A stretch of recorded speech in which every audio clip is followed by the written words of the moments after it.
Bakit walang batas sa inaabusong kalalakihan? Itanong kay Attorney Godfrey Acero Parale. Attorney, prangkahan tayo, bakit sa Pilipinas, parang ang batas ay para lang sa babae at bata, kapag sinaktan ng lalaki, macho ka naman daw, kaya mo na yan, kapag nagsumbong sa presinto, baka tawanan pa, bakit walang batas na katulad ng Violation Against Women and Children Law para sa mga kalalakihan, unfair ito, Attorney. Bruno, diretso rin ang sagot ko sa iyo, sa ilalim ng kasalukuyang batas, ang RA 9262 VAWC ay isang special law na ginawa para protektahan ang mga itinuturing na vulnerable groups. Ang katwiran ng Korte Suprema, kasaysayan ang nagpapatunay na mas nakado ang babae sa power relations sa loob ng bahay. Kaya binigyan sila ng extra na proteksyon, mga protection order at mabigat na parusa sa asawa. Pero Attorney, hindi ba equal protection ang sabi sa konstitusyon? Hindi lang naman pisikal na bugbog ang abuso. Paano yung mga lalaking kontrolado ng asawa ang pera, yung hindi makita ang mga anak dahil ginagawang weapon ng asawa, yung minumura at pinapahiya araw-araw, abuso rin yun, di ba? Tama ka, yan ang mga anin ng hindi nakikita ng marami. Sa opisina kong ito, nakakarinig ako ng economic abuse na laking nagtatrabaho ng 12 oras pero ni 5 sa sahod, walang hawak. Psychological violence, pananakot na sasaktan ng asawa ang sarili o sisirain ang career ng lalaki para lang sumunod ito. Isolation, pagputol sa ugnayan ng lalaki sa sariling pamilya at kaibigan. Sexual coercion, oo, Bruno, pati lalaki ay pwedeng pilitin o harassin sa loob ng kwarto. Oh, bakit wala kaming mabilis na remedyo? Sa VAWC, isang report lang, may protection order agad. Kami, kailangang dumaan sa revised penal code, physical injuries, unjust vexation, slander, ang tagal ng proseso, attorney, minsan, huli na ang lahat. Iyan ang realidad ng ating legal gap na yon. Ang revised penal code ay gender neutral, pero hindi ito kasing bilis ng VAWC.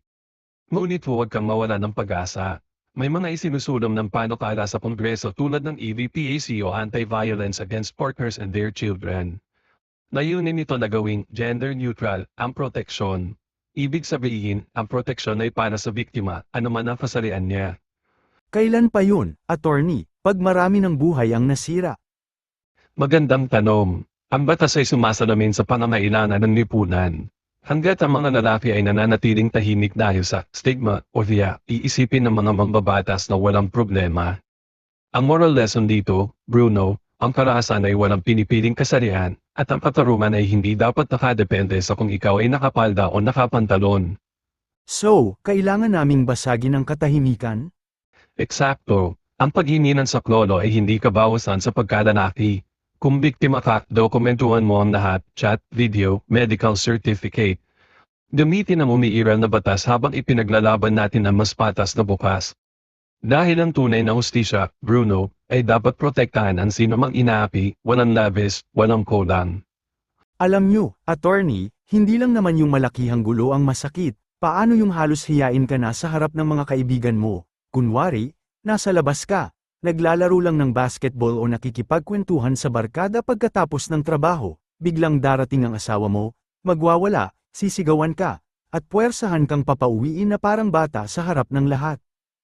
Yan ang tinatawag nating public humiliation at social isolation. Isang paraan yan para putulin ang iyong support system. Iyon na nga, attorney, napahiya ka na sa mga kumpare mo, nawalan ka pa ng pagkakataong makapag-relax. Kapag ayaw mong sumama, magbabanta na itatapon ang gamit mo o gagawa ng eksena na ikakahiya mo sa buong barangay. Sa tingin ng iba, under lang kami o nakakatawa. Pero attorney, nakakasira yun ng bait, pakiramdam mo, wala ka ng sariling desisyon sa buhay mo. Sa mata ng batas, Bruno, ang paulit-ulit na pagpapahiya at pagkontrol sa iyong pakikipag-ugnayan sa ibang tao ay pasok sa psychological abuse. Sa VAWC, criminal act yan. Pero dahil lalaki ang biktima, madalas itong mabaliwala bilang away mag-asawa lang. Pero ang totoo, forma yan ng course of control. Pinapatay niya ng kumpiyansa mo sa sarili hanggang sa matakot ka nang lumabas ng bahay.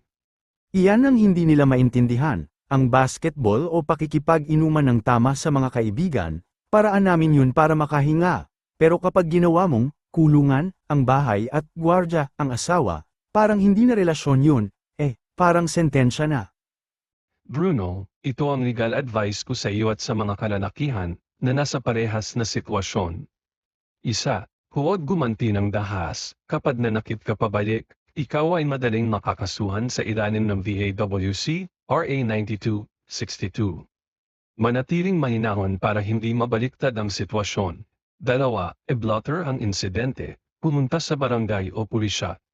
Ipa-record ang bawat eksena ng pagpapahiya o pagkontrol. Ang blotter ay matibay na ebidensya ng pattern of abuse. Tatlo, dokumentasyon, itago ang mga screenshot ng pananakot sa text, social media. Kung kaya, videohan o audio record ang pagwawala bilang patunay ng psychological abuse. 4. Kaso sa ilalim ng Revised Penal Code, dahil walang NeoVAWC, maaari kang magsampa ng A. Unjust vexation, para sa pagpapahiya at pangiinis sa publiko. B. Grave oral defamation, para sa matinding pagmumura at paninirang puri. C. Physical injury, kung may bakas ng pananakit. 4. Barangay conciliation, gamitin ang mediation sa barangay para gumawa ng opisyal na kasunduan na ititigil na ang pang-aabuso. Ang paglabag dito ay may parusang legal. Maraming salamat. Tandaan, ang karapatan ay hindi nakabase sa lakas ng muscle, kundi sa batas. Ang lalaking marunong gumamit ng legal na paraan ay mas matapang kaysa sa lalaking gumagamit ng kamay. Sana may natutunan kayo. Mahalaga na alam ninyo ang batas. Kung may gusto pang malinawan, magtanong kay Attorney Godfrey Acero Porale.